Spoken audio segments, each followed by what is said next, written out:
دل کا مسئلہ ہے. ایک بس گزارش کرنے آیا ہوں کہ آج جنرلی بیٹھ کے بہت افسوس ہوتا ہے لوگوں کی باتیں سن کے. اور ہمارے اسپورٹس میں بھی دل بننے کے 2 راستے تھے, ایک سننا اور ایک دیکھنا. جس نے پچ کے بارے میں سنا اور پچ کو دیکھا, یہ تو گیا, اس کا میچ گیا, میچ سے پہلے فیل, پھر اس کو اتنی تو سوئنگ ہوگی.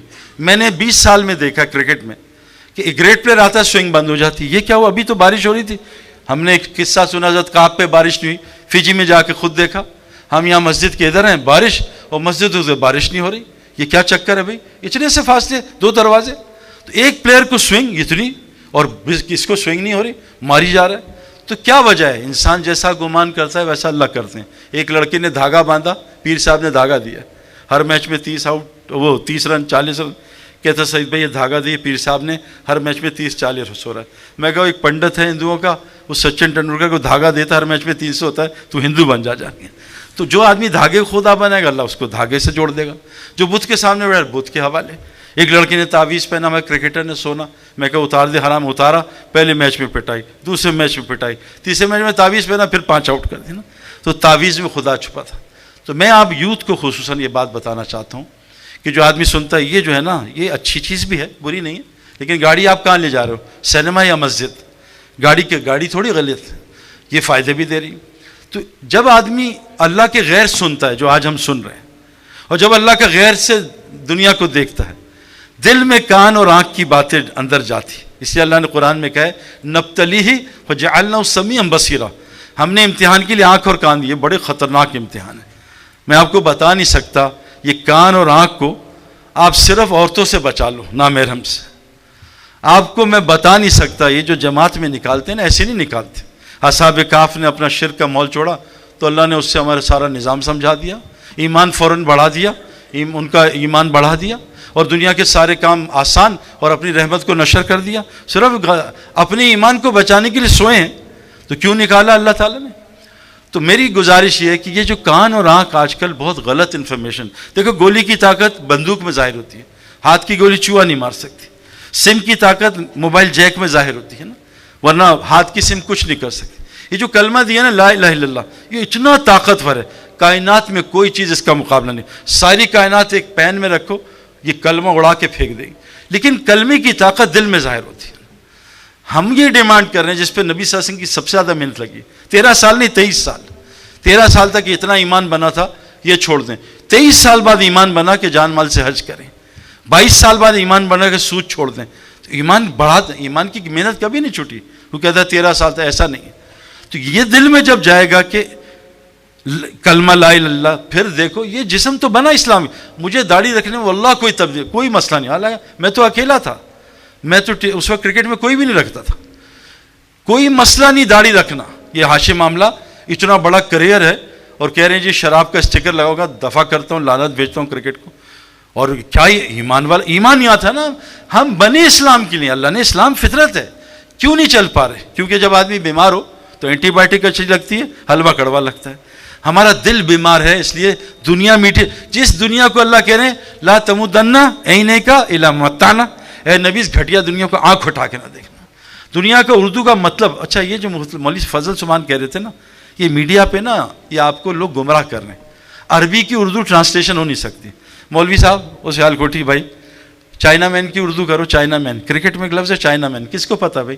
سلمان بھائی بتائیں گے چائنا مین؟ آپ کو پتہ ہے چائنا مین کون بتائے گا؟ ہاں جی, الٹے ہاتھ سے. یہ مولوی 2 نمبر لگ رہا مجھے, ہاں یہ کرکٹ بھی کھیلتا. چائنا مین ہے, چائنا مین کی اردو ہو سکتی ہے؟ اچھا بتاؤ انگلش میں اس نے مجھے ٹوپی پہنا دی, کون بتائے گا بھائی؟ مولوی صاحب بتاؤ. نہیں, وہ عربی کی اردو ٹرانسلیٹ, میں نے بھی بڑی کوشش, نہیں ہو سکتی. فیلڈر سلی پہ کھڑا ہے, فیلڈر پاگل پہ کھڑا ہے, یہ اردو ہے؟ تو عربی کی اردو بھی سمجھ جاؤ گے تب بھی قرآن نہیں سمجھ سکتے, اس کی زبان ہی الگ ہے. تو یہ میرے دوستوں بس گزارش یہ ہے کہ یہ ہمارے حاجد وہاب صاحب چند باتیں بتاتے تھے, لاسٹ بس بات کر رہا ہوں. اس دل کو 4 چیزیں سمجھاؤ بس. یہ دیندار لوگ بھی باتیں کرتے ہیں, مجھے حیرت ہی ہوتی, اس لیے حالات خراب ہیں, عمل سے اثر نہیں ہو رہا.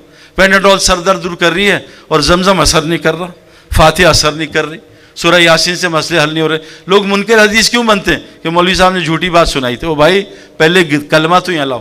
تو 4 باتیں آج مجمع میں چل رہی ہیں پوری دنیا میں, ٹرپ کر کے آ رہا ہوں اور لوگوں میں گھنٹوں بیٹھتا ہوں. نمبر 1, جتنی مصیبتیں دنیا میں آ رہی ہیں وہ کون بھیج رہا ہے؟ اللہ ہمارے گناہوں کی وجہ سے. یہ یہود پہ ڈال دینا ہر بار، نصارہ پہ، امریکہ، چائنا، یہ فضولیات ہیں، یہ بالکل غلط ہے. ما اصابکم مصیبہ فبما کسبت ایدیکم یعفو عن کثیر. جتنی مصیبتیں تم سب پہ آتی ہیں، دیکھو مسجد میں ایک ہے جھوٹ، مجھے لوگ کہتے ہیں آپ یہودیوں کے ایجنٹ ہیں. سنی سنائی بات آگے آپ کو ویزا کیسے ملتا ہے، آپ امریکہ میں ایسے کیسے پھرتے ہیں؟ او بھائی یہ دنیا ان کی تھوڑی، اللہ کی ہے. اللہ مالک خالق اس دنیا کا ہے نا. پہلی چیز اپنے دل کو سمجھاؤ، نہیں مان رہا. انڈیا، چائنا، اتنی غیبت. مفتی تقی صاحب نے کہا اگر باہر کام کرنا ہے تو غیر مسلموں کی برائی مت بیان کرنا، غیبت. اللہ ان کے دل میں تمہاری نفرت ڈال دے گا تاکہ تم سے بات تو کر سکو. تو یہ بات دل کو سمجھانی ہے. ظاہر الفساد فی البر والبحر بما کسبت ایدی الناس. سارا فساد خشک کی تری میں تمہارے گناہوں کی وجہ سے. اللہ فرماتے ہیں ومن اعرض عن ذکری فإن له معیشۃ ضنکا. جب تم اللہ کے حکم توڑو گے اللہ تمہاری معیشت برباد کر دے گا. کوئی تعلق نہیں اس کا کسی سے. نمبر 2، اس کائنات کے ذرے ذرے کا رازق کون ہے؟ اللہ ہے. اچھا حدیث میں آتا ہے مولوی صاحب کہ حلال روزی کمانا فرض ہے، ایسا ہی ہے نا؟ حدیث صحیح ہے نا؟ ٹھیک ہے حلال. تو رسول اللہ صلی اللہ علیہ وسلم نے پھر فاطمہ کو بھوکا کیوں چھوڑا؟ کیوں ہے میرے پیارے دوستو؟ نماز میں پہلے کیا فرض ہے؟ تکبیر. جو مولوی صاحب تکبیر نہ پڑھے، 3 گھنٹے کا سجدہ کرے، نماز ہو جائے گی. جو آدمی ناپاک ہے، غسل نہیں کیا، نماز ہو جائے گی. تو بھائی کمانے سے پہلے اور فرائض بھی ہیں، وہ ہم نے سوچا ہی نہیں. ڈائریکٹ کمانا فرض ہے. پچھلے بھی تو سجدہ فرض ہے، لیکن پہلے کیا ہے؟ رکوع ہے، قیام ہے اور تکبیر ہے. تو حضرت محمد صلی اللہ علیہ وسلم کے سامنے فرض کھلے تھے، ہم پہ نہیں کھلے. اور آج ہم نے روزی کمانے کو فرض سمجھ لیا، کیونکہ نبی کو تو نبوت کے بعد 1 منٹ بھی اس میں لگتے نہیں دیکھا. یہ ثابت کر دیں کوئی کہ تو میرے دوستو وما من دابۃ فی الارض الا علی رزقها. ساری ذمہ داری کس کی ہے؟ اللہ کی ہے. اور اللہ نے اس کو اتنا کھول کے بیان کیا ہے، لا تقتلوا اولادکم، لا تقتلوا اولادکم، مت قتل کرو اولاد کو. اللہ کھول دے، اللہ ٹائٹ کر. نمبر 3 کہ جیسے یہ ساری کائنات، جیسے والشمس والقمر والنجوم مسخرات میں، ہم سارا سورج، چاند اور ستارے اللہ کے حکم میں جگڑے. الا لہ الخلق والامر. تمام مخلوق اللہ نے بنائی ہے، پیچھے حکم کس کا چل رہا ہے؟ اللہ کا. حکومت کا نہیں چل رہا. یہ فضول بات. حکومت نے پیٹرول بڑھا دیا، حکومت نے بجلی بڑھا دی، سب فضول ہے. یہ اپنے سے اتارنا، یہ سب ہمارے گناہ ہیں. جیسے اللہ تعالیٰ سارے سورج چاند کا خالق مالک ہے، اللہ کی قسم یہ دنیا کے سارے حالات کا خالق بھی اور مالک بھی اللہ ہے. وہ اضحیٰ کا آپ کا، اللہ ہنساتا اللہ رلاتا ہے. وہ اغنا و اقنا، اللہ غنی کرتا اللہ فقیر کرتا ہے. سب کچھ اللہ کرتا ہے. یہ بات دل کو سمجھانی، یہ سمجھ نہیں رہا. یہ دل دیکھو حکومت کچھ کر سکتی تو سب سے پہلے نمرود کس کا قتل کرتا؟ ابراہیم علیہ السلام کا. وہ ظالم ایک آدمی کو نہیں مار سکا. اگر حکومت کچھ کر سکتی تو سب سے پہلے نمرود فرعون کس کا قتل کرتا؟ موسیٰ علیہ السلام کا. اللہ نے موسیٰ علیہ السلام کو گھر پال کے دکھایا. کوئی کچھ نہیں کر سکتا. کسی کے ہاتھ میں کچھ نہیں ہے میرے دوستوں، سب اللہ کے ہاتھ میں ہے. حل لنا من امر من شیء. اے نبی جی ہمارے اختیار میں کوئی شے؟ قل ان الامر کلہ للہ. ہر امر اللہ کے ہاتھ میں، ہمارے ہاتھ میں کچھ بھی نہیں.